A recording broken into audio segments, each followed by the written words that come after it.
In a universe filled with endless possibilities, two brave souls venture into the depths of their own consciousness.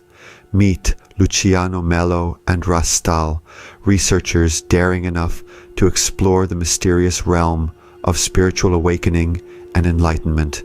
Their journeys are as intriguing as they are transformative.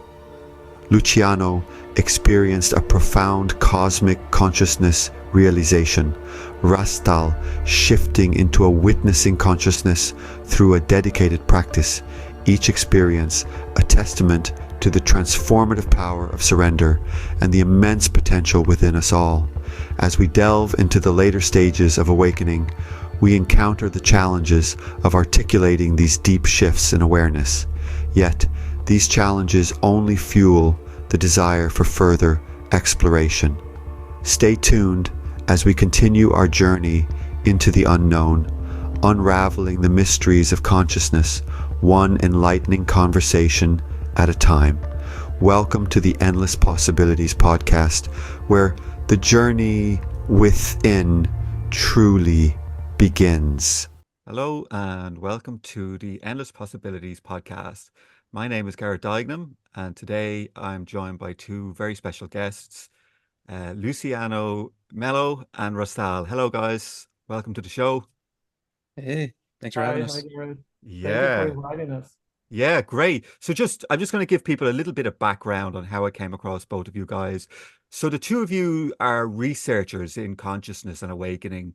And recently, I don't know, 2 or 3 weeks ago, you both interviewed me in really in depth. Great. I totally enjoyed it. At the end, we had a great talk, and we decided that it would be very interesting for people if the three of us got together and we shared our findings on how consciousness unfolded through our unique individual systems. So welcome guys.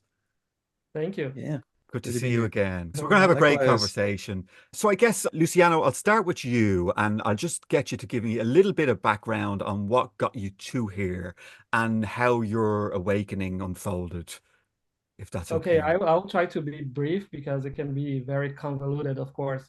So I've always been interested in spirituality since I was young, very young. When I was around 17, 18, I got involved with the ideas of out-of-the-body experiences, working with energies, chakras. In Brazil, there's a huge group that deals with these ideas that is called Spiritism.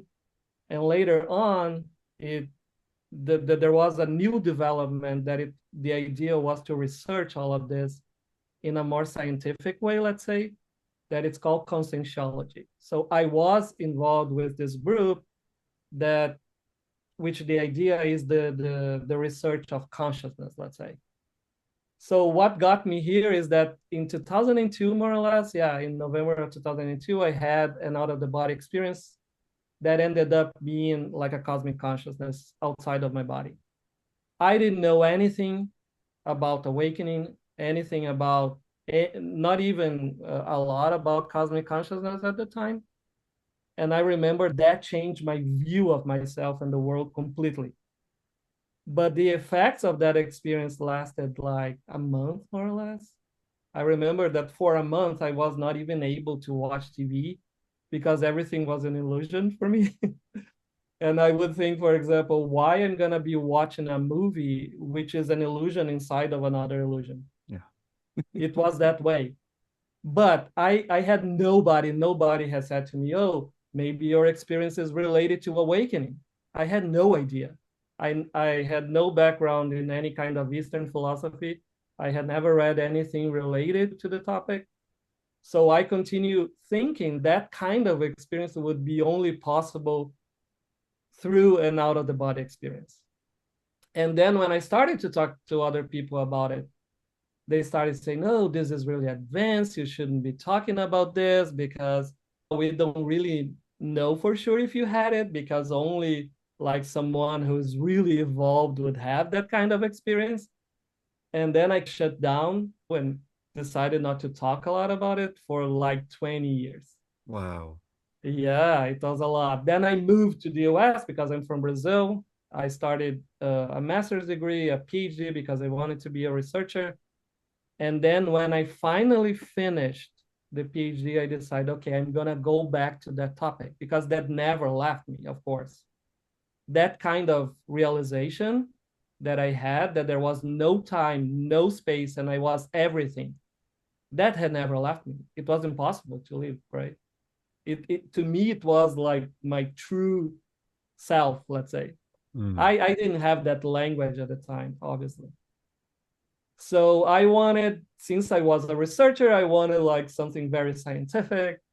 I was not interested in religion. And then I came across Jeffrey Martin, which developed like a research during his PhD because he wanted to know how to be happy or how to be stable all the time, let's say, not only have what normal people have, like peaks of happiness or stability, and then everything goes away. So I said, okay, so this guy did a research. I'm gonna do his protocol. At the time, he was offering a course called 45 Days, in which every week is like a technique. He got to the conclusion that there was like a group of techniques that most help people to get an awakening. And I said, okay, this guy seems legit. I'm gonna do his protocol. And then that's when I started. I had never meditated in my life, but I had worked with energies, I had psychic experiences. So I think all of those years, like 30 years working with energies and developing some psychic phenomena, helped. And then from the 45s on, it was really fast. Like the development was exponential, and like it took 2 months, I think, to really start. So 2 months for what? For consciousness to start unfolding into the next levels of... So Jeffrey has like a research in which he perceived that there are locations, let's say, that people go through certain phases or certain blocks of phenomena. When they usually start meditating, they perceive sometimes that there is a background and they can connect to that background. And that background is always there, right? It's always stable. It's not necessarily has a lot of phenomena in it. It's silent, it's still. What people call awareness. And that's location one, right? And that's location one. And I would refer to that as witnessing consciousness. Yes, exactly. So it's more like the witnessing consciousness. You perceive that there is something else, that it's other than you, let's say, the small self. And then you can start connecting to that field of background. And then location two is when that background becomes the foreground. So you identify yourself, I am that.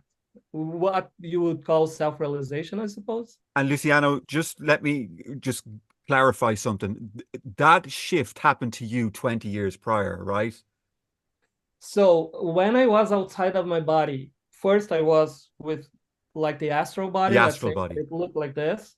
And at some point, I started to go up like in a high speed or velocity.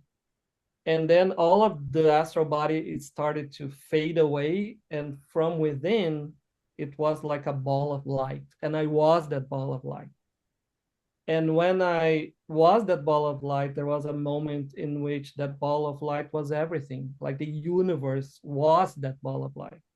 So there was that identification that I was not Luciano, I was not a body, that I was not even an astral body, that I even not a ball of light, but I was the entire universe itself. And when there was that moment of identification, there was a moment there was nothing. There was no time, there was no space, there was no name. There was not even the idea of consciousness, because it was prior to even language, prior to even conceptualization. And that was the most important thing to me, because that to me at that point, I thought that is pure consciousness without any kind of phenomena. And then I said, okay, I want to get that again. But I wanted to get that to resolve the issues, the psychological issues that I had, because I had depression, I had a lot of anxiety. Like the PhD increased a lot of the depression and anxiety that I already had. I was an overachiever, so I always had to be the best. I wanted titles. I wanted to have a PhD. So I'm I starting to see decided, I'm yeah. starting to see a common thread here that's going on. Oh So yeah. I actually decided to do something about it. And when I got to the conclusion that it was meditation and awakening that would, quote unquote, resolve that issue that I had, I thought, okay, if it's this, because I've been dealing with energy for 30 years, out of the body experiences and everything. So I know that I don't die, right? I already knew that. I already knew that nobody dies. But that never resolved the depression, that never resolved the anxiety, that never resolved all of the ego that was there, wanting more titles, wanting to be the one, wanting to be important for everybody else. So I thought, okay, I'm tired of suffering, really. To me, it was, I want to end suffering. I don't want to suffer anymore. I want stability. I want serenity. At the time, I used to think that it would be inner serenity. And that's why I started doing it. And then after 2 months, I transitioned to what Jeffrey calls location 4. I think we can go over that a little bit later. It doesn't have to be now. Well, location 4 would be what I would call unity consciousness, right? The subject-object collapse. Yeah. But there was no emotions. There was no sense that there was me or something else. There is like very little agency. Yeah, it's all Everything just unfolding and arising by itself. Yeah. it was the first time that I realized like that past and future was just the mind going to those like conceptualization places. So there was only now, there was only the unfolding now. I don't remember like self at all. Like the sense of self was very diminished. And it was great because there were no emotions. My life was full of emotions, of course. There was a lot of depression, there was a lot of anxiety. And for 4 months, there was nothing, absolutely nothing. So it was great. Like a lot of people, they don't want to be in that kind of location or phase because they think, oh, I'm not going to be able to feel love. And what about my kids? And what about my spouse? To me, was great. It was like a liberation. So that sounds a little bit different from unity consciousness, Yeah, it's though. not unity. So it sounds more like you lost the sense of I-ness in that shift. So not yet. Okay. It was much more like, imagine like a transcendence. You transcend the sense of I, so you don't have contact with that anymore. But we can discuss more of that, but it's more like the empty side of things, the empty side of reality, instead of the full side, that is when there is life, connection, love, that you feel that everything is interconnected, that everything is happening at the same time. That is very flat, very empty. There are not a lot of thoughts. There are no emotions whatsoever. There is not even sense of unity because there is nobody to unite to anything else. So that is not exactly unity, I think. So would you say it went beyond unity into what's known as Brahman, right? So I would say that it's a very superficial level of Brahman. Okay. So in our understanding, at least, and Rastal can talk a little bit more of that, we usually, at least in my case, I oscillated from the empty side to the full side. So location 2 would be the first layer of this region that is connected to Brahman, for example. Yeah. That is connected to less conceptualization, to the absence of qualities. And then there are the other side, which is the full side, the life side, the existence side, the manifestation side. So at least it is my hypothesis, and I don't know if Rastal agree with that, that there are certain locations, let's say, or regions, they are more connected to the empty side, and other ones that are more connected to the full side. So location 4, it would be like the second level of this empty region, but it's not Brahman yet. Okay. And then further on, did it unfold further after that state? Yes, it did. a lot, completely. And Okay, let's just leave it there, right? And then we'll yeah, jump it's a on to lot. Rastal, and then we'll Yeah. see where all the kind of paths meet, right? Yeah, In your, because there yeah. was a moment in which Russell and I got together to discuss all of this, because then I started like mapping my development and he was doing the same thing.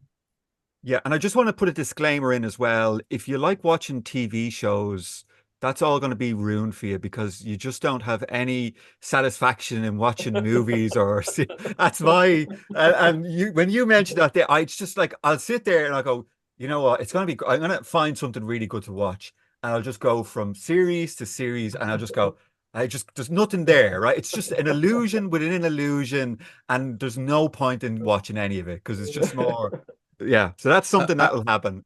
I'll make a comment on that. It does seem to be that, like, for at least some portion of people, I'm not sure if it's the majority, minority, what, that kind of comes back, at least later on, like to be Yeah. able to enjoy stories and fiction and things like that again. I don't know if it stays back in a permanent way, though. That's something it might like just be back temporarily and then it drops again or something. Yeah, But the relationship to stories is like, it definitely changes completely regardless.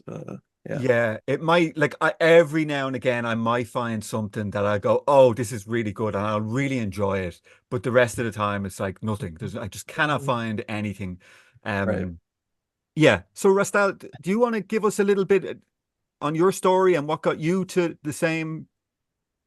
Sure. I was born and raised in a very conservative Christian environment, and it was like the Pentecostal Christianity, surrounded by Catholicism, but I was only Catholic for the first 4 years of my life, so I'm not really Catholic, even though I was technically baptized into Catholicism. Anyway, Pentecostal Christianity, which involves all the like speaking in tongues and slain in the spirit and like all these like wild charismatic things that are happening that I was raised in all my life, which led to a lot of fun experiences, and I had a lot of real kind of profound experiences, but it was all what Abraham Maslow called peak experiences, where it was like very high activation, high energy levels, but then the come down was just so awful. Like, so it was almost like I was always looking for that fix of like the spiritual goodness, that spiritual sweet tooth, and did that for a while. I was actually, after college, I was training to become a minister with the denomination I grew up in. And I realized halfway through this internship that I didn't consider myself a Christian anymore. And so that was this huge, like, oh my God, my entire world is turning upside down. But I didn't want to do the typical, like the stereotypical seminary thing. Someone goes to seminary and then loses their faith, but then they like completely reject everything and they turn their back on all their experiences. That didn't seem right to me. It seemed like I had a lot of really profound, true life-changing experiences. I just couldn't jive with the interpretation anymore. And all the baggage that came with Christianity just didn't work for me anymore. But I was like, okay, so what can I like still navigate without throwing away all these experiences I had, really profound experiences. So I dabbled with new atheism a bit. I dabbled with chaos magic for a bit and things like that. I started doing meditation and whatnot. And one of the things I came across was this interview on Buddhist Geek podcasts from 2011, I want to say. It was an interview of Jeffrey Martin that Luciano was talking about his research in these states that he called at the time persistent non-symbolic experience, and that he tends to now call fundamental well-being. But it was talking about this persistent, stable shift into this lasting inner peace, basically. Like no matter what the life's up and downs happen, like people just still have access to this inner peace that wasn't there before, or that they didn't have ready access to before, even if they could get glimpses of it. And I thought that was really interesting. And at this point, I'm pretty hardcore skeptic is where I was landing, even though I was dabbling in chaos magic and things like that. I didn't believe any of it in any kind of like objective sense. It was just like fun and sometimes useful feeling. But this really tickled my skeptic. Like it touched that skeptic nerve in me. And I'm like, all right, I'm going to dive into this research. And I consumed everything he had, which wasn't a lot at the time, but everything he had on his research. I believe he was calling locations buckets at the time because he didn't want to say that it was actually a continuum, like a progression that happened. He was just like, okay, there happens to be these phenomena that seem to cluster together.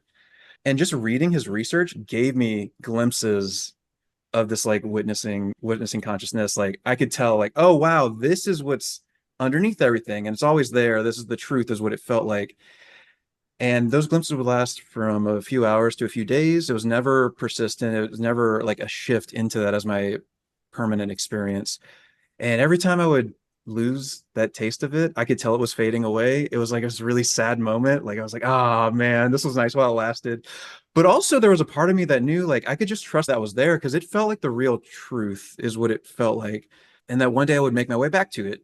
But for some reason it was never like you have to pursue this aggressively now. Go live my life and it would be ups and downs. And I was also dealing with depression and suicidal ideations off and on for my whole life and anxiety, lots of trauma from my childhood and a young adult life. But every few years I would remember Jeffrey Martin's research and I'd just go see what else had come out. And I was part of the mailing list when he first announced his, what he called the Finder's Course at the time, which then transformed into the 45 Days to Awakening protocol that Luciano experienced. And I considered doing it, but I was like, no, it just doesn't feel like the right time. It just never, for whatever reason, never felt like the right time to really pursue it. However, every single time, every few years I would read his research, I would get these glimpses. I'm like, okay, that there it is again. I can recognize it. I know this is a real thing. But man, it'd be nice to just like feel like it was the right time for me to have this be my life, like just there all the time. Never felt right. Fast forward to 2022, I had been in therapy dealing with my trauma for a while at that point. Yeah, a little over a year at that point, doing EMDR to work on my trauma. Had gotten stable, hadn't been suicidally depressed or even really depressed at all for over a year at that point. So I was feeling pretty good in general, financially stable for the first time in a while. So my life was just like, it was on a really good course. I was doing positive psychology practices. So in general, I was becoming happier. And then I was like, I wonder what's going on in the world of that research and like these states of consciousness or experience. And I started looking into all the different materials that they had started putting out online. They were making a lot more things available to the general public from the research to help other people experience these experiences that they've seen in so many people at that point. And I was like, maybe I'll do the course that Luciano talked about, the 45 Days to Awakening.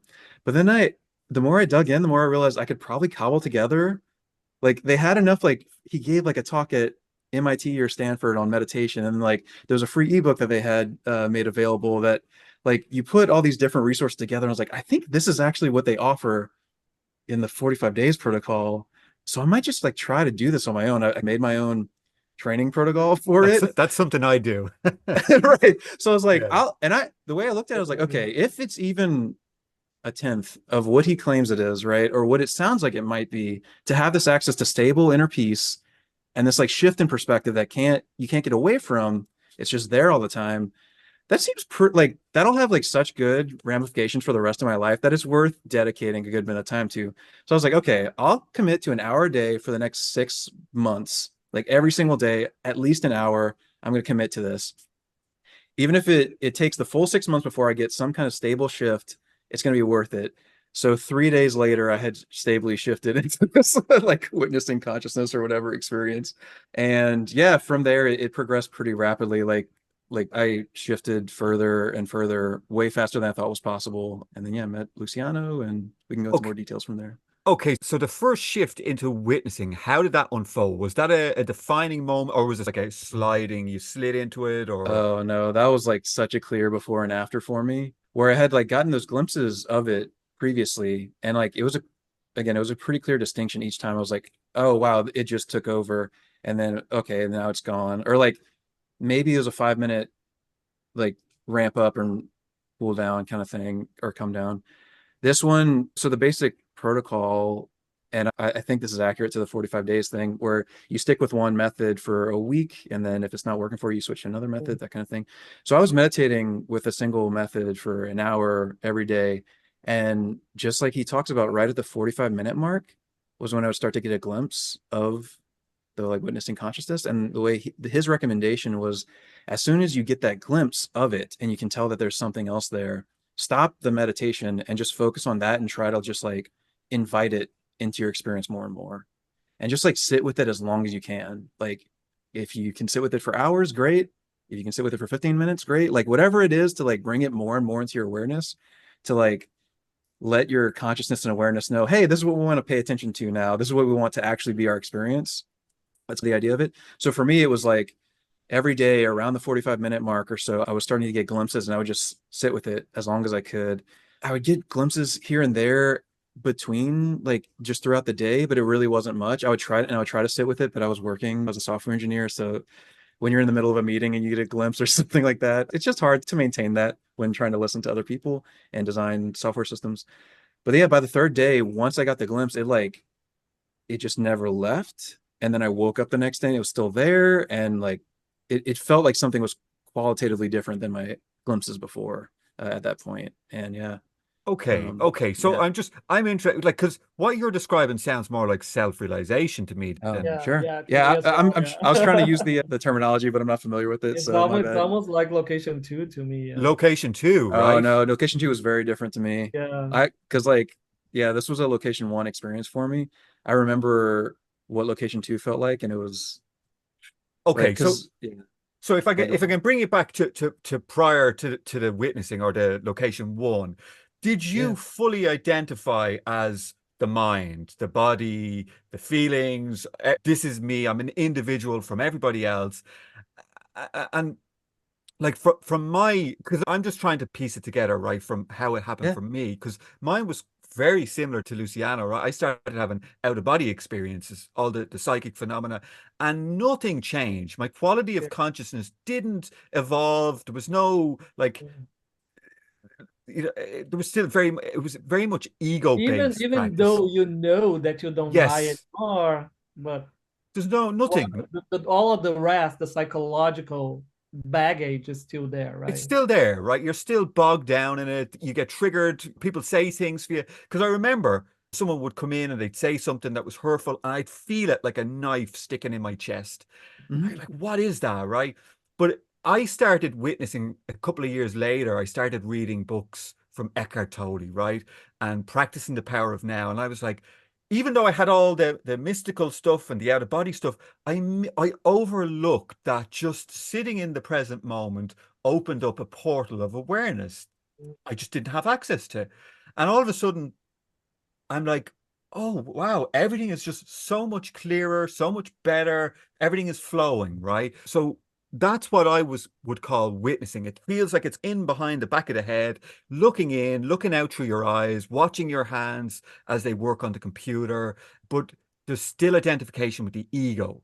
Yeah, Yeah, so that when I say like it showed up and it was there and there's a clear distinction like before and after, I still had to go looking for it. It wasn't like it's just like Okay. when it happened, it was very intense, and I woke up and I could still find it is what I meant. It's not like Okay. it was in the present, in the foreground all the time. Yeah, that was to like, me it and was there, exactly the same. Yeah. and in general, I've heard this from other people where there's like a honeymoon phase where it's like, oh wow, yeah, everything's great, and then it's like, oh wow, now life feels like life again.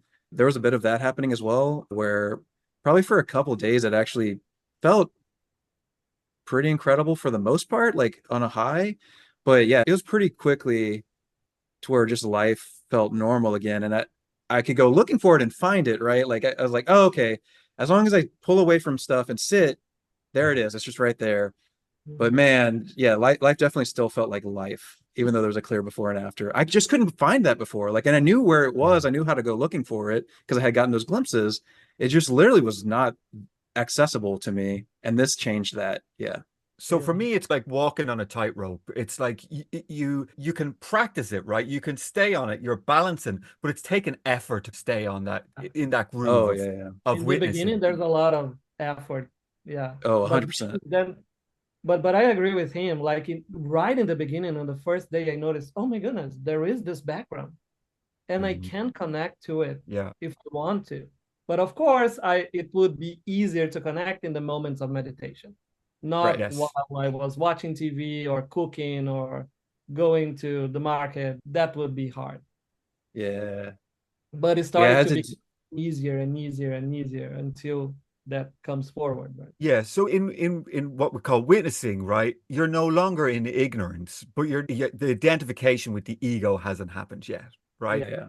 So yeah, that was my That's experience for sure. definitely the case. Yeah. Yeah, Yeah. it was still a struggle. It was just like if I had space from the struggle now, if I could remember to access it, is what it felt like. Yes. Yeah. Yes. So then, okay. So then let's move on then. So you kept at this program. How did it Yeah, on? he offered Jeffrey Martin, I think he still has this class called Thriving in Fundamental Well-Being is what he called it. And it's like, okay, now you've gotten into at least location one. How do you actually integrate it with your life? How do you make it to where it's even more accessible? Then like, how do you bring that more to the foreground, that sort of thing?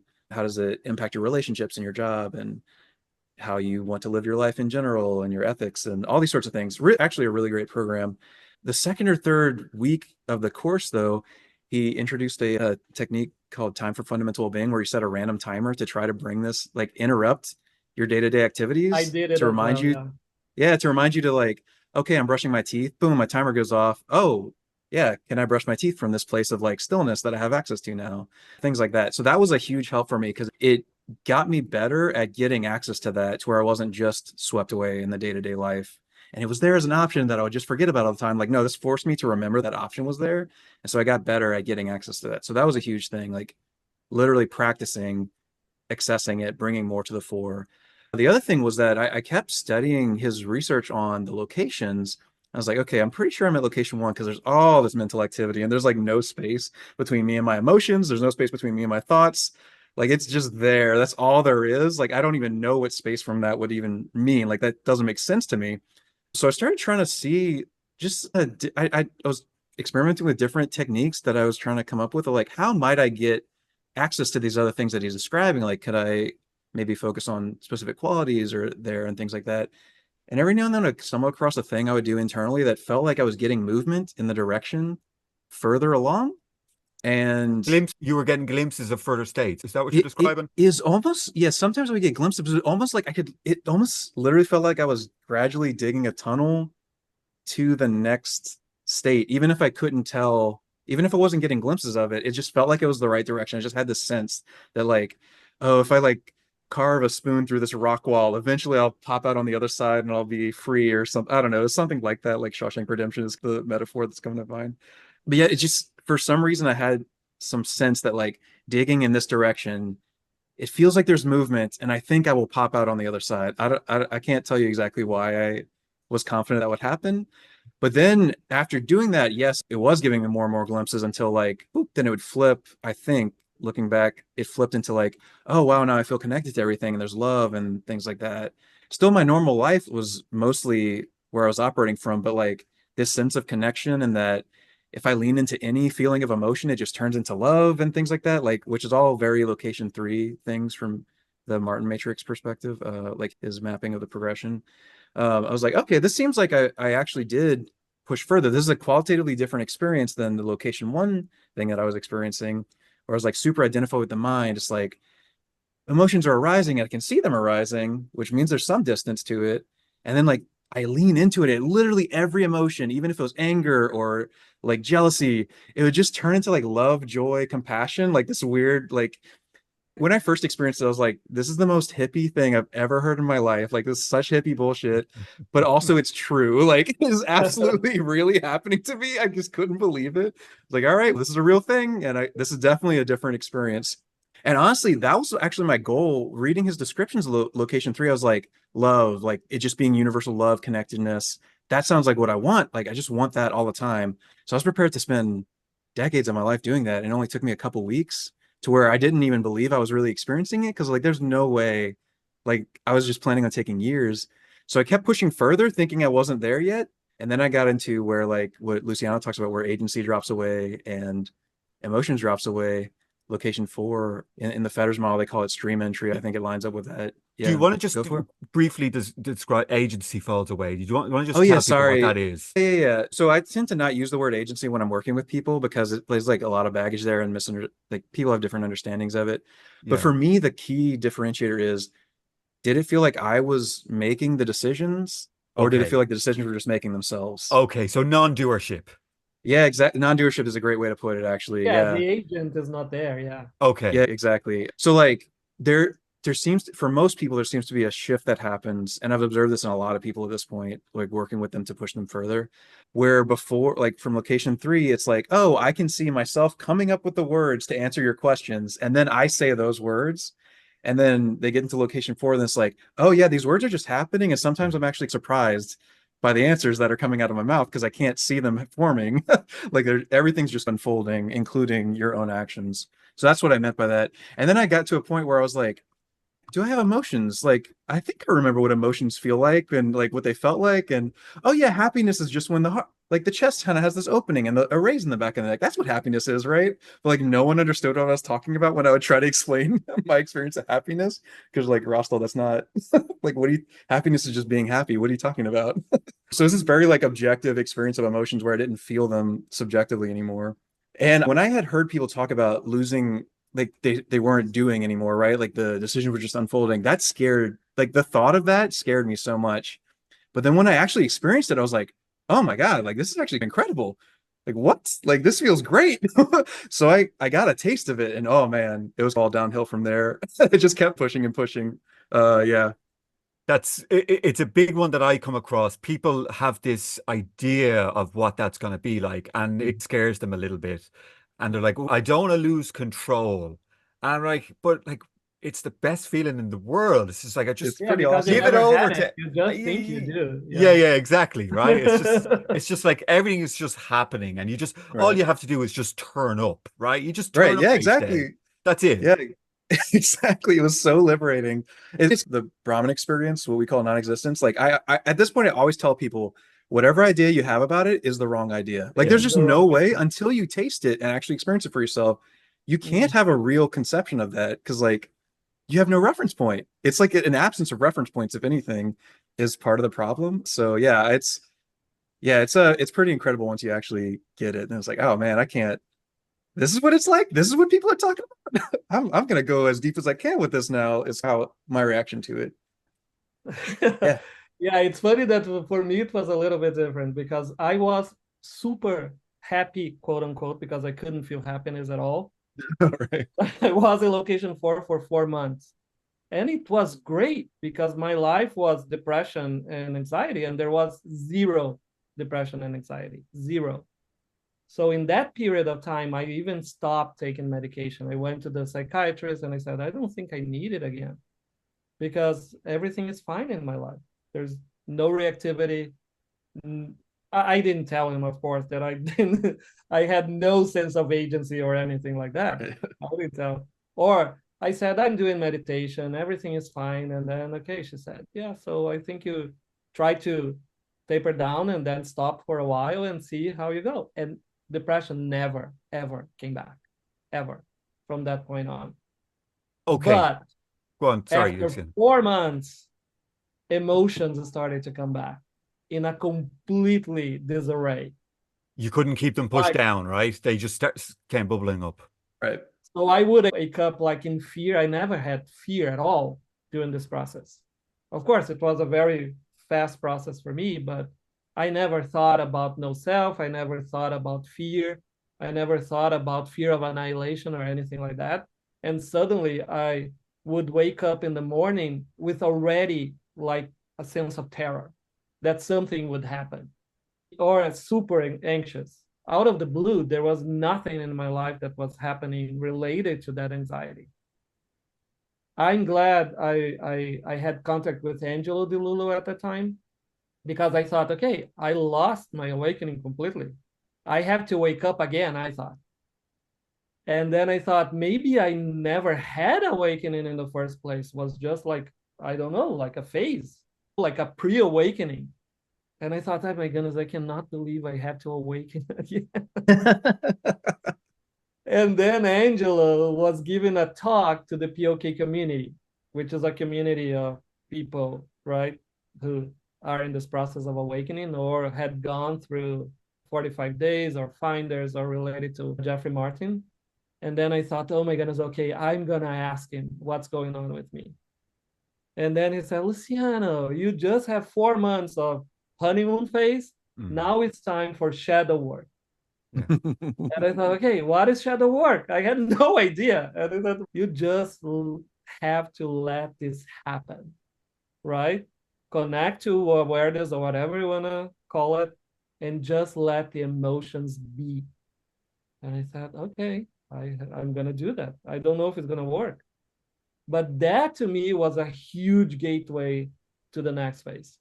Because every single emotion, every time I would let the emotion be, it was like immersing in that emotion, and that emotion would become nothing. It would become like peace. It would become stillness, silence. That was huge for me. I never thought an emotion would be like that in my life. To me, emotions were the enemy. I wanted like out of my life completely. I don't want emotions. I want location 4 again. My goal was to go back to location 4, where there were no emotions. No suffering, right? Location 4, there was no suffering. Because to me, emotions were equal suffering. That was what the mind was equating, right? Yeah, it's funny. At one stage, I realized that what seemed like happiness was just the flip side of sadness to me, right? And it was like, what's the point in happiness if on the flip side, I'm going to go into sadness? And I don't want that flipping back and forward. It's not a stable state. And then I was like, everybody's chasing this happiness. I'd start looking at people sitting out, eating dinner with friends, and I go, they're just chasing that quick hit of happiness for a few moments, and then they go back to their lives, and then the misery comes back, right? The sadness comes back, the depression. And I didn't want any part of that. I was now in this state of equanimity. I had this like baseline, always there, always perfect.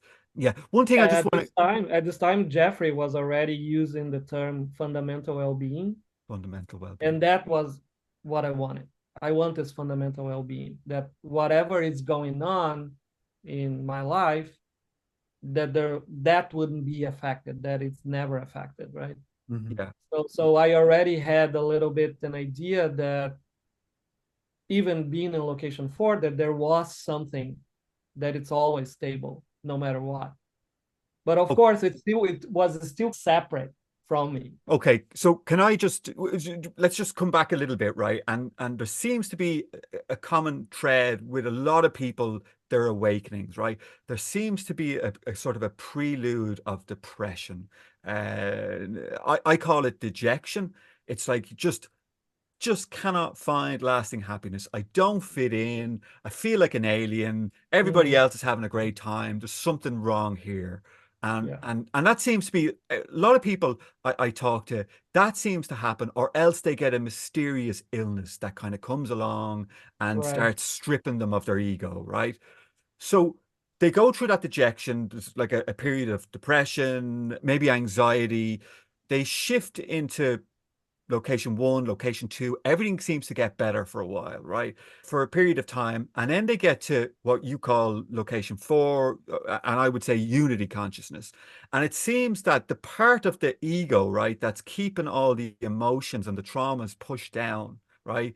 So the way I see the ego is the ego makes us feel okay living with uncertainty, right? So it comes in and tells us nice things about how everything should be or how it is. And it seems to keep all of that stuff pushed down. But when we shift into unity consciousness or location 4, that mechanism seems to dissolve, and then everything floats up to the surface. And a lot of people are overwhelmed, right? I thought I was getting enlightenment, but now I've just got bucket loads of anxiety, fear. Now it's worse than before. Even. It's worse. Right. Because you're right. You're right up against it. There's nothing buffering you anymore. Yeah. Yeah, the identities that were suppressing all of that and keeping them at bay or even under the rug, it's not there anymore. So everything comes to the surface. Of course, if I knew that beforehand, it would be much easier to deal with all of that. But it was like, I had no control whatsoever. So and also, go ahead, Rastal. I was just gonna say the difference between like that happening post-awakening or something versus before, to me, what I've experienced, what I've seen is that it seems like, now that stuff is coming up, it spins out, like it dissipates instead of just being on a loop like it was before. Like before, it would take hold and then I would just spiral down into the ground and I'd just be out. But like after having access to this piece and everything, it's like that stuff comes up and it just does not make sense in light of my actual, like the fundamental things I have access to about my own experience anymore, like subjective equanimity that's there. It's like, why is my reaction as though the equanimity is not there, and that as though everything doesn't feel okay? Like everything feels okay, yet, oh my God, my body is just has this intense response to the situation that has nothing to do, like so obviously has nothing to do with the actual situation it's in.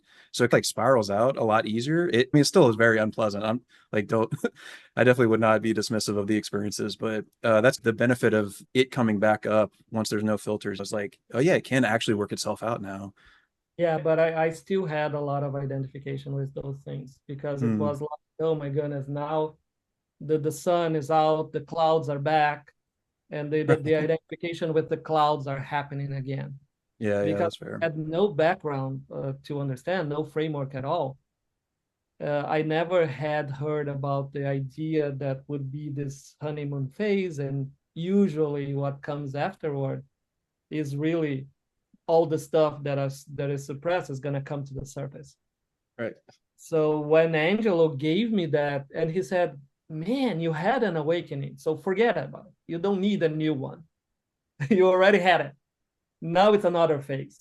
You have to, and when he said that, it was the key. Everything come down, because then I really allowed everything to happen and use that as a gateway to go even deeper into the process. Yeah. That is the interesting thing. So the enemy became a gateway to something much more profound than it was before. It was wonderful. Okay, so what happened? So how did you guys deal with this stuff? You got to location 4, the stuff was coming up. How did you manage it, right? Did you start doing shadow work? Was it something that you went, okay, I can acknowledge that this is in my system and I need to figure out a way to be with this and to Yeah. So transmute it? at this point, I was part of a group, a GAE group, that is group awareness exercise. So people would meet online, and the idea is for 1 hour, you would connect to awareness and you would describe your experience. So it would like go in a circle, let's say. And I thought, okay, so I'm feeling horrible. Like people were connecting to awareness and saying, no, there is peace, there is love, there is blah, blah, blah. And for me, there was always fear. There was always some kind of crazy emotion. And I said, okay, I will be completely authentic and I will let these emotions come and I will do this exercise. I will immerse them in awareness. That was my idea at the time, let's say, my understanding at the time. And I started noticing that every time I would do this, I would go deeper into stillness, into silence, into peace. They wouldn't necessarily go completely away of my life, but every time I would do this movement, something new would happen, some new development would happen. And so I used the GAEs that it was every single morning I would go to the GAE. It was a very good group because it was like meditation in a group every day. And I would say, okay, if there is fear, I would say there is fear. And I would let the fear be, really.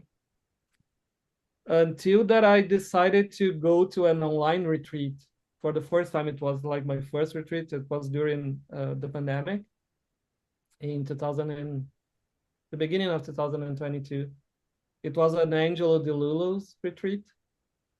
And that when everything developed, like when I had like a huge, what people call the ego death, it was during the retreat. And that I would say that really changed like everything. From that point on, it never stopped going like deeper by itself. Ego death equates to the state of non-existence, you call, right? So you had that experience, like a DMT trip, right? That they talk about. Yeah. So yeah, I thought I was dying. I really thought.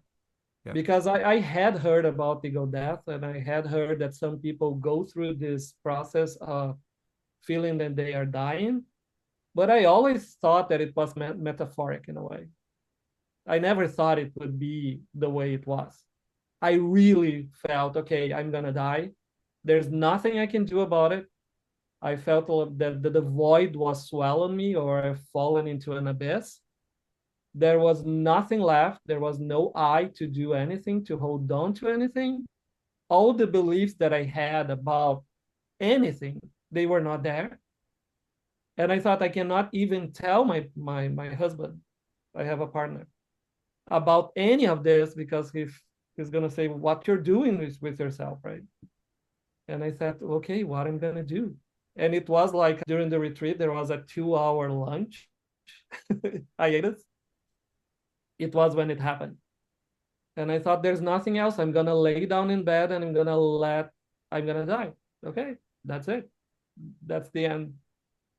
But when that process finally come down, there was like that sense of self that was inside this area, or looking through the eyes, there was nothing there. There was only the void. It was completely silent. It was completely, absent of any kinds of phenomena.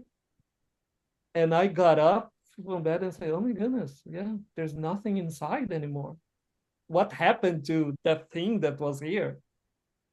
And then I went outside, because I decided it's been 5 days that I'm in this retreat online during meditation all day. I'm going to go for a walk. Okay, so this was online. This wasn't an in-person retreat. No. The pandemic, it was Okay. online. So it would be like this. It would have like 7 sessions of meditation, everybody online, and then a Q&A. And then at night, it would have like a sound meditation. And it started with the sound meditation, actually, on the first day. That's some very weird things happening.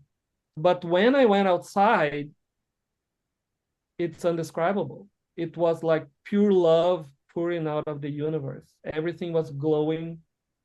There was I didn't know where I started and when I ended, because everything was connected and together. Like I would do this movement, it was like the entire universe doing the movement with me, and the trees were the most beautiful thing I've ever seen. And I started walking and crying because of happiness, bliss, and the everythingness was too much. I came back and wrote a poem that it was my first one and the only one, because there was nothing else to say. It was like unbelievable. And that sense of inner something never came back. It only, and that when the process like took a life of its own. So I didn't have to do a lot of stuff like before, because before there was a lot of effort.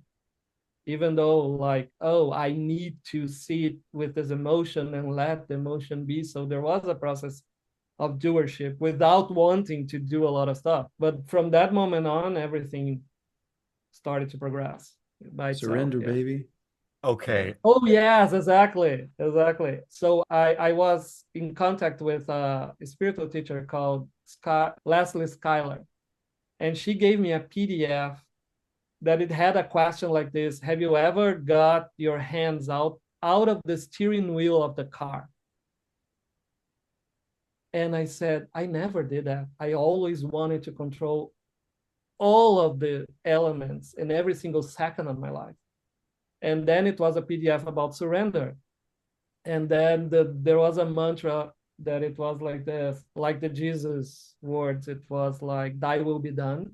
And then I thought, okay, so I will do an experiment, because I thought it's only going to be an experiment. If my life becomes completely out of control, I will try to control it again. And then I thought I would go for a walk, because it was like a walk meditation. And I would say, thy will be done. Thy will be done. Whatever happens, thy will be done. And that's what I did when I lay down in bed to die. I said, okay, if that's what needs to be happening, I'm going to surrender to this. And then, Incredible. I get Rastal. Do you want to take it from there to where you got to that same realization? Yeah, mine was quite a bit different. I that's never. why it's so interesting. Yeah, right. This is one of the reasons I'm so glad Luciano and I connected, because we had such a different way of experiencing this progression, but like we could tell because we would talk for hours and hours after we connected. We just would like connect all the time talking about our experiences. And I was like, at first it was always like, we were coming from such different places that I was like, are we even really experiencing the same thing? Is it worth talking to each other? But by the end of the conversation, every time we're like, oh, 100%, this is the exact same thing underlying it. Like we knew we had been going through the same stuff. So it was really interesting.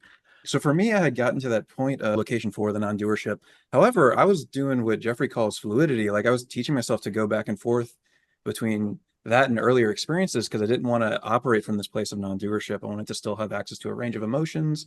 Like if I was hanging out with my family, I wanted to feel that thick love, beautiful, syrupy connection to them. And any emotion I feel towards them just turns into love, even if it's anger, like that, all that sort of thing I liked having access to. And it felt like I was high, like it just like the like beautiful, oh my God, like luscious love and compassion of everything was so rich. So I was doing that. I was teaching myself to bounce back and forth between these different states, if you want to call them that. And at some point I was shifting between 3 and 4. And I noticed like what it felt like internally to shift between those two states. And then I tried doing the same direction. And it was like, oh, it feels like there's something different waiting for me, like across this border. And it felt like it was related to my eyes, like there was pressure on my eyes. And location 5, the way Jeffrey talks about it, was related to changes in visuals, like the way you perceive light. So things become more radiant, or maybe like dark rooms don't feel as dark anymore. Like you can just perceive light more readily. So I was like, oh, that's interesting. I wonder if that's location 5 that I'm perceiving. Like what's next? I ended up figuring out how to shift into that, but then looked around and like nothing was glowing. I walked into a dark room, nothing was lighter. So I was like, I did shift into something. I just don't know if it's anything interesting. Like something happened internally, but it might not actually be related to any kind of progression. So I dismissed it. Later that day, though, I was at a park and I was like, let's shift back there just to see what happens, just to explore that. I don't know if it's related to anything, but I want to know what it is for my own sake, just because I'm curious. And then after about 45 minutes, I realized I was staring at the leaves on trees for a really long time, or like the blades of grass. And it was around sunset. And I was like, oh my God, this might be the most green thing I've ever seen in my life, was my experience was. I was like, and the way I described it was like, it feels like the colors are coming directly from the leaves instead of light reflecting off them into my eyes. And then I remembered that the term I heard people use was self-illumination, but I had interpreted that as glowing, like things are going to glow. It's like, no, the light is literally it feels like it's coming out of the thing into my eyes. Like that is self-illumination. I was like, oh my God, I may have actually pushed into 5. And I was like, at this point, my understanding was that anything past 4 was just like almost no one experienced it basically. And this was only a month after I had stably shifted into location 1. So I was like, there's no way I'm actually experiencing this. And it triggered some like trauma stuff in me of like, I was like gaslighting, like, and all this kind of stuff started happening. But my internal response was to push deeper because I had figured out this technique. I was like, I'm just going to keep pushing is what took over me, even though there was no me deciding it. That's the decision I saw unfolding was like, let's just keep pushing and prove to ourselves that we're actually experiencing this thing. And sure enough, like every time I pushed, it was like, no, I can see that this is what he's describing in these other locations as well, until I popped out past where he had publicly written about. So like location 9 was the last location he had described on his website. And I was like, so I wrote, description was like bare minimum, right?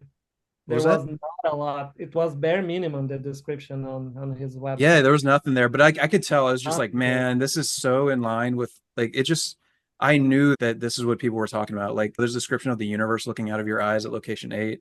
And I didn't identify with the word, the universe, but I was like, oh, like there's a flip that happened behind my eyes. And like, there's nothing that's identified with behind my eyes anymore. It's just everything is the observed and the observer at the same time. Something like that almost. Yeah, so stuff like that was happening. And just I was literally like I was possessed, and like over the next 24 hours I shifted like to past location 10 basically. It was intense. Yeah, and then okay, so after that, I'm not familiar with anything past 4 on it gets because I've been dealing with quite a few of the people from the POK community, right? So I just thought I'd get an understanding so how I can speak to them. So I can't remember if I got the audio book or something, but I listened.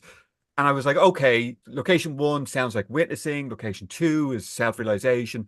3 is God consciousness. 4 is unity consciousness. So you're telling me beyond 4 that he has another 6 locations? that he More? had written There is about. much more than that. Yeah, But like we can get into it, but like to me, there's 27 locations, and then there's phases after locations drop away. Like locations are a specific thing inside the like an internal nervous system Okay. experience that yeah. Can I ask how you would define you shifting from one location into another? Like internally, what does that feel like? So, okay, so let me just quickly say, right, that for me, I experienced 3 shifts, right? Like a shift in consciousness that clicked in me, and there was a before and an after where I changed. I was different. Mhm. It was self-realization, unity consciousness, and then Brahman consciousness, right? All of them were defining moments where I was completely different after the shifts, right? But I also experienced these like almost like the aperture of a camera opening up, closing back down, stuff looking different, my meditations having different qualities to them. So can you, because I'd love to, I just want to understand the locations and how you like how you define moving from one location to another. And then you say that you can like come back and experience. Okay, yeah. Could you do that for me? Like, Yeah. So my perspective on this comes from first, I experienced these shifts inside myself, and it felt like basically it felt like lowering down an elevator or something like that. Like, and then I would sense a border, and then I would just hop across the border, and then I would just notice what was different about my awareness. But now also I've done like maybe 60, 70 sessions with people where I guide them through this exact process of like they'll start in location 1 through 4 or something like that, and we'll do a shift. All right, we'll shift once. Okay, what's this? What do you notice now? And I have a list of questions to try to assess what people's awareness is showing up like, or what shows up in their awareness, like how the body's showing up, what their relationship with memory or like the past and the future and the present moment is, increase, decrease in thoughts, what the relationship with thoughts are thoughts fully formed, or they just feel like energetic movements, like things like that. What emotions are they present, or does it just feel like there's maybe a subtle pleasantness or even unpleasantness to the experience, stuff like that. So I got people through shifts, and like each shift has, for the most part, lined up with what I experienced and like what Jeffrey Martin documented in the locations. And we've been able to see people shifting past location 10, past where he had documented what Luciano and I were noticing in conversations with people before we started this research. Like, oh, wow, like the broad strokes seem to be holding up for people, even if the specific things that they say, there's not like a ton of core commonalities at each specific location. So coming back to the actual question though, like a location itself seems to, the most fundamental way I can describe it is like a subtle change in perspective is what happens. Once you get past 4, past unity consciousness, it seems to be, for a lot of people, a lot more subtle of shifts, like little things dropping away here and there where it's not as drastic for everyone. For me, I still did have I had like clear before and after stuff that I could tell, like clear contrasts.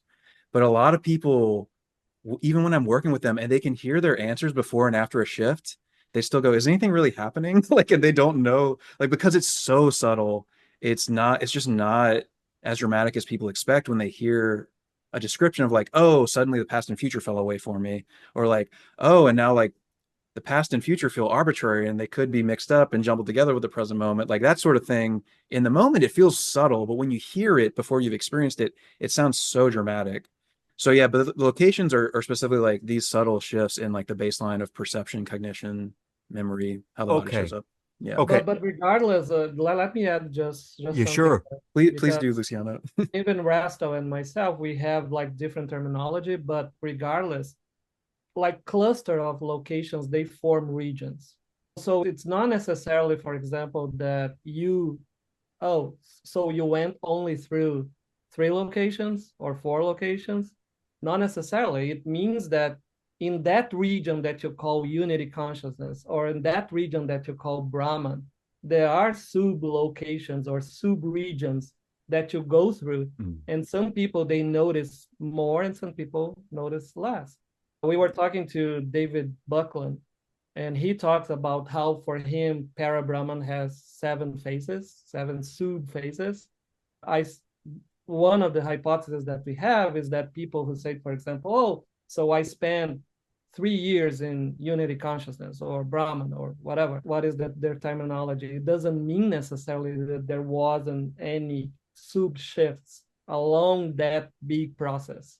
But the person sometimes didn't realize, They right? overlooked them. Was not really deeply paying attention like we did. Because once we got together, Rastal and I, we decided, of course, oh, let's do this map in the minute detail, right? With all of the details. So we were dissecting perception 24/7, let's say. And also because we had each other, we stayed on the same, like at the same basic progression, pretty neck and neck for a long time. It's still to this day, it's still like that. But because of that, and because we were like, I did not come from a surrender place. Like when I tried to surrender, it would just be more like I could just observe more intentionality forming inside my system, and like, oh, just find a better technique is what my system would react to. Even though there's no doership, it still would like use techniques to go further instead of like, yeah, I'm just up for the ride. But because we had such different perspectives, we had to form words around what we were experiencing to even know how to share this experience with each other and see if we were sharing it. So I think that also did a lot to help us like notice very precise individual shifts. Yeah, but even, for example, when I got to a point that it was close to Brahman, for me, that we call non-existence, for me, there were no subdivisions. I only noticed the subdivisions when I talked to Rastal, and he had like a map of those subdivisions. And then we started talking to each other. Oh my goodness, so that experience you consider to be a sublocation within that region. And I said, wow, okay. Yeah. So it's funny you say that, because I had a friend as well, and we were both going through the awakening at pretty much the same time, right? We were both shifting into these states, and we were always talking and meeting. We'd meet up every Saturday and have food, and we had a great time. It was amazing, right? And we used to go to retreats and everything together. And the thing that I noticed was, right, I had the shift into what's known as Brahman before I had reached unity, right? And Luciano, I know you spoke about this, and I haven't heard anyone else have this. So I had that, then I shifted into unity, and then I can't remember, like a couple of months later, I was talking to my friend, and he had shifted into Brahman, and he was telling me all about it. And I was like, why hasn't that happened to me? I was like what? And the more we spoke about it, I was going, hang on, this happened to me before unity. And then all of a sudden, as soon as we started to talk about it, it started to unfold. It was unfolding itself. It was almost like the shift had happened, like on an experience level, but then I had to internalize it, like basically have a comprehension of what had happened for it to fully unfold to itself. So it sounds like you guys are doing the same, right? You're coming up with your own language to talk about it. Yeah. You're discussing the different states and almost helping one another out by talking about it and having different because there were moments in which, for example, Rasta was in a state that it was far ahead, let's say, than myself. And when he was describing to me, it helped me to get there. And then it happened the other way around later on. I went a little bit farther, and then I started to describe it to him, and he started noticing those qualities, and then he had the transition. Wow. Yeah, I think that helping each other. Yeah. Then I think you brought up a good point, Gareth, of like you hearing it and then having like articulating it in your own experience brought it more into your awareness and made it just became like to the foreground at that point. That's what I've seen in my like working with people. That's 100%. People get annoyed with all the questions I ask them, but I'm like, no, I'm trying to, you just had a shift, but it's not necessarily stable yet. Like we're trying to get you to notice what's actually showing up in your awareness, in your consciousness, because that's going to make all the difference for like how stable it is. And it's like, it becomes real at that point when you have to talk about it. And so tell me what's happening with the shift that happens in awareness, and then like having like an understanding of it. How does that work? Like, how is the mind having an understanding of a shift that like kind of the mind can't really grasp? Right. So can you describe that a little bit for me, Rastal?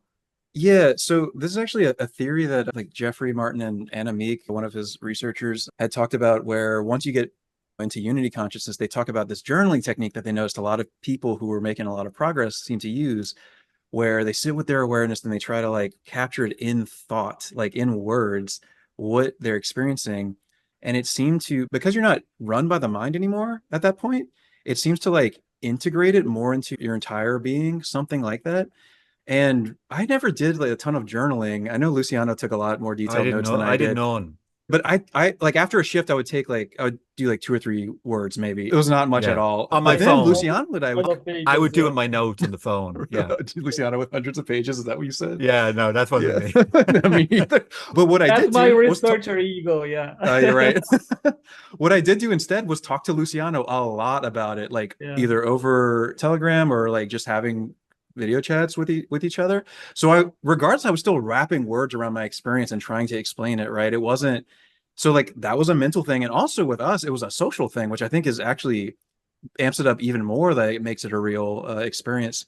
There seems to be something about like if people just meditate and sink in and shift, then they go about their lives without having tried to comprehend it from like a mental and social kind of perspective.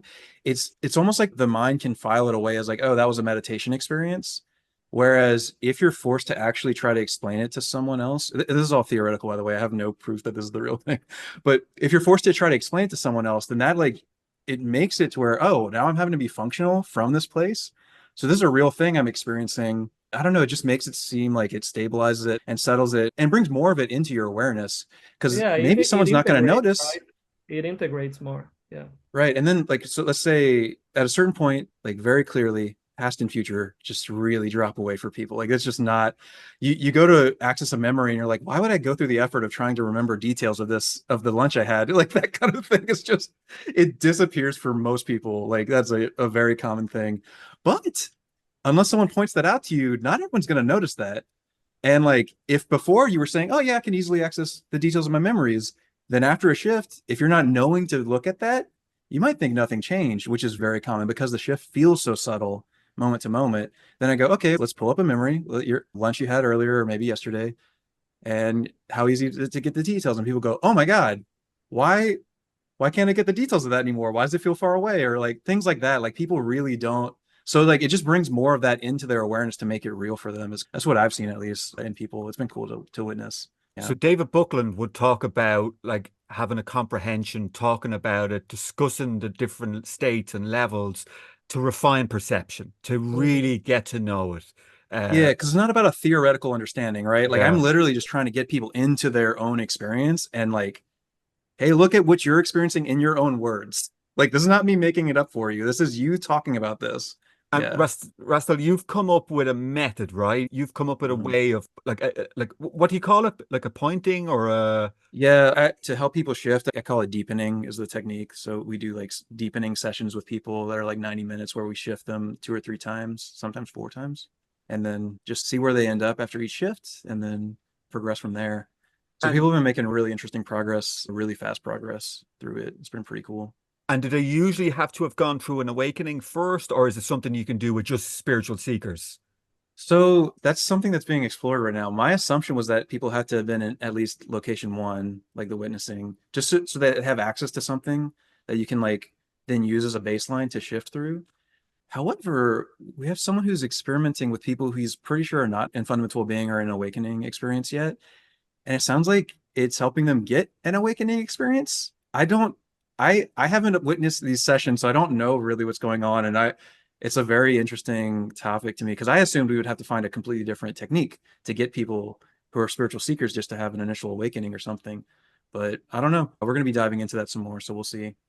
Okay, so the 2 of my realizations came by way of me having some sort of an inquiry with my mind actually questioning my existence. Like the first shift when I walked into the gym that I spoke about with you guys, that was me stopping and comprehending, was my reality outside of me or was it actually inside of me? Right. And that was a catalyst that created that awakening, that shift in consciousness. So it seems that these questions and these deepenings and pointings, it seems to be that the mind has to be, it's almost like the mind is the tool that kind of tricks itself or catches itself out, right? To have that realization. Is that what's happening? Like Yeah, in that's an self-inquiry? interesting, yeah, that's an interesting perspective. Luciano, you have any insight into that? I think that's a really Well, interesting I theory. think about two things at the same time, because one thing is for the person to realize that there was a shift, and there are certain characteristics related to that shift.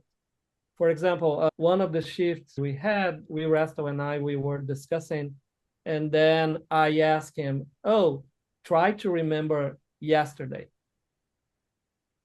And he had noticed that it was not possible for the mind to remember something like yesterday anymore.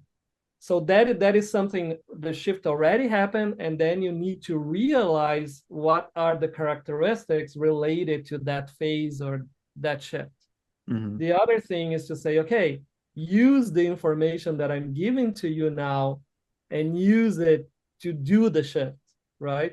So it happened with me and Rastal. Rastal started talking to me about this beautiful serenity, that it was everywhere and blah, blah, blah. And I thought, oh, I had like a kind of bliss yesterday. Is he talking about that? And when I focused on that, the shift happened. And then suddenly I realized that was everywhere and I had never noticed. So you know that, and so two things are happening at the same time almost. One is related to, I use the information to perceive something that I hadn't perceived completely yet. And the second one is, okay, now integrate that experience even more into your system. That's my take. I don't know if I'm right, of course. No, makes sense. Incredible. Incredible. Guys, it seems like we've got a lot more to discuss. Would you like to do this in a part 2? Would you like to go for, because it seems like we could sit here talking, and I try and keep these meetings to about 90 minutes for, because if you go any longer, I think people, would you like to come back and do a part 2? Because I think we could go on and on. Yeah, just me and Luciano can talk for hours by ourselves and get you in the mix. I imagine we could literally be here for days, is what I'm guessing. So, yeah, I'm down for a part 2. Let's do a part 2. I would love that, because this has been like, what's the, it's like I get this, I had this with Jurgen there. I don't know if you watched that, but it's like, it just ignites a fire in me when it's like consciousness talking to consciousness about consciousness, and it's magical. It really is magical. It's like Inception, man. Yeah. Awesome. Yeah, brilliant. Absolutely incredible conversation, guys. Thank you so much. Also, I'll put a list down, if people, a list of your details down below the videos and the talks, if people want to reach out to you guys or where they can find you. Yeah, I'll put all that in the description. That's been amazing, and we're gonna definitely follow up with a part 2. Perfect. Let's do it. Luciano, thank you. Rastal, thank you so much. To everybody who watches, amazing. Thank you so much, guys. Take care. Bye bye.